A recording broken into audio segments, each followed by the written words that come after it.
10h23, voltamos com o Manhã Bandeirantes e o Guilherme Oliveira está na Avenida Tiradentes para nos atualizar sobre a situação dos mototáxis em São Paulo, agora novamente proibida a operação, mas também sobre a morte dessa passageira e uma atitude tomada pela Prefeitura. Bom dia, Gui. Tudo bem, Lupato? Bom dia para você, para o Sabino, para quem nos acompanha aqui no Manhã Bandeirantes. Só para antes de falar dessa atualização sobre a operação do mototáxi em São Paulo, vamos voltar um pouquinho no acidente, Lupato e Sabino, sobre a indagação do ouvinte, né, sobre o passageiro que abriu a porta. A gente noticiou sim aqui na Rádio Bandeirantes ontem, durante a programação, o que aconteceu com esses passageiros. Eles prestaram depoimento, mas foram liberados. A polícia não manteve ninguém preso, muito pelo contrário, liberou todo mundo que prestou depoimento. O passageiro que abriu a porta ou teria, né, feito isso, disse que não se lembra do que aconteceu. O motorista por aplicativo que estava conduzindo o veículo disse que sim, que o passageiro estava embriagado com um amigo, ficou brincando, disse que iria abrir a porta e abriu no meio da Avenida Tiradentes, na região central da cidade. Nesse momento em que ele abriu a porta, o motociclista com a Larissa Torres, de 22 anos, os dois foram atingidos, foram arremessados, jogados para frente, mas infelizmente a Larissa foi atropelada por um terceiro veículo, não resistiu e acabou morrendo. Então, Lupato, Sabino e ouvinte da Rádio Bandeirantes, ninguém detido nesse momento, todo mundo já prestou depoimento e foi liberado. A polícia ainda investigando esse caso para saber se alguém será criminalizado ou não. Por enquanto, nada disso. Vamos atualizar então agora a situação da operação de mototáxi em São Paulo. O Tribunal de Justiça ontem se manifestou mais uma vez exigindo a suspensão imediata desse serviço pela Uber e pela 99, com uma multa diária de R$30 mil em caso de desobediência.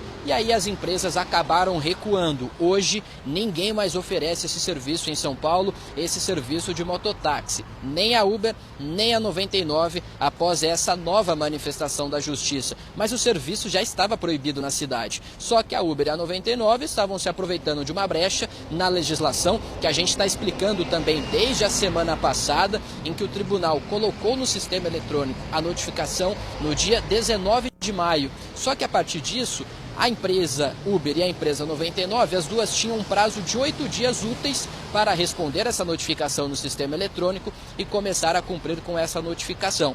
Os 8 dias úteis acabariam amanhã, na quarta-feira. Por isso que durante esse período estavam se aproveitando dessa brecha e oferecendo o serviço. E foi justamente nesse período em que a Larissa Torres, de 22 anos, acabou morrendo. Para quem está na live, eu estou com o repórter cinematográfico Hércules e com o auxiliar Ney Júnior. O Hércules vai mostrar onde ocorreu esse acidente aqui na Avenida Tiradentes. Foi ali na pista expressa da Avenida Tiradentes. Tem a expressa ali e tem a local onde a gente está falando. Na expressa, inclusive, tem a faixa azul, a faixa exclusiva para motos. Mas, infelizmente, essa faixa não foi o suficiente. O motociclista e a Larissa acabaram sendo atingidos por essa porta e a Larissa acabou morrendo. A 99, Lupato e Sabino, diz que esse motociclista também é vítima, que ele não foi responsável por esse acidente e não pode ser culpado pela morte da Larissa. A empresa ainda disse que está prestando toda a assistência para esse motociclista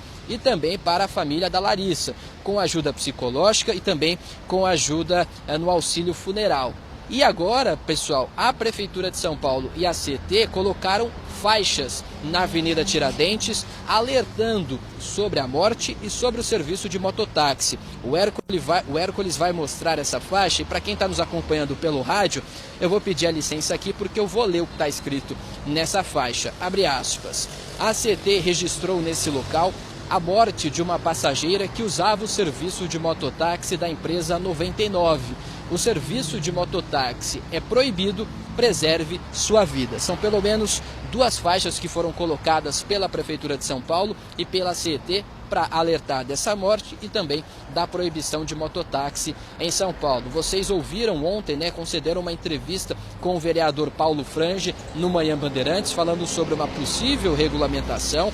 O vereador falou sobre os assuntos que estão sendo debatidos na Câmara Municipal, mas até agora o prefeito Ricardo Nunes não afirmou se vai regulamentar ou não esse serviço de mototáxi na cidade após a análise dos vereadores Lupato e Sabino. Obrigado, Guilherme Oliveira, trazendo todas as atualizações em relação aos mototáxis aqui, uma nova decisão judicial. A gente estava há alguns meses, Sabino, sem esse braço de ferro na justiça entre a Prefeitura de São Paulo e as empresas de mototáxi, né? Uber e 99. Agora voltamos, já são pelo menos 2 decisões judiciais que vão jogando esse serviço para um lado, para o outro, para um lado, para o outro, mas nada de definitivo. É uma indecisão que acaba gerando um prejuízo para a saúde, né? Temos o caso aí de uma morte já na Avenida Tiradentes, também um prejuízo aos que buscam trabalhar. Paulo Frange ontem comentou com a gente, foi bem claro, né, Sabino? Se for para acontecer, provavelmente não no centro expandido de São Paulo. Cada um dos motociclistas precisaria passar por um treinamento de 30 horas e a partir daí começar uma regulamentação só fora do centro expandido e só para os com treinamento. É bem complicado, né, regulamentar esse serviço. Aliás, o Paulo Frange também dizia que achava muito difícil viabilizar essa regulamentação, apesar de todas as tentativas, por causa de todas as dificuldades que há. E vale ressaltar também que a prefeitura não tem nada que ter queda de braço com as empresas. Isso não pode existir. A prefeitura é a autoridade eleita para gerir a cidade. Ponto. As empresas têm que obedecer às determinações da prefeitura, que significam a vontade da população de São Paulo em última análise. Então não tem essa de queda de braço. É o que a prefeitura falar e acabou, né? Ficar discutindo isso no máximo na Câmara Municipal, onde há também representantes eleitos. E lá na Câmara Municipal, como a gente mostrou ontem, se entende, se avalia que a possibilidade de regulamentação é muito pequena por causa do risco dessa atividade.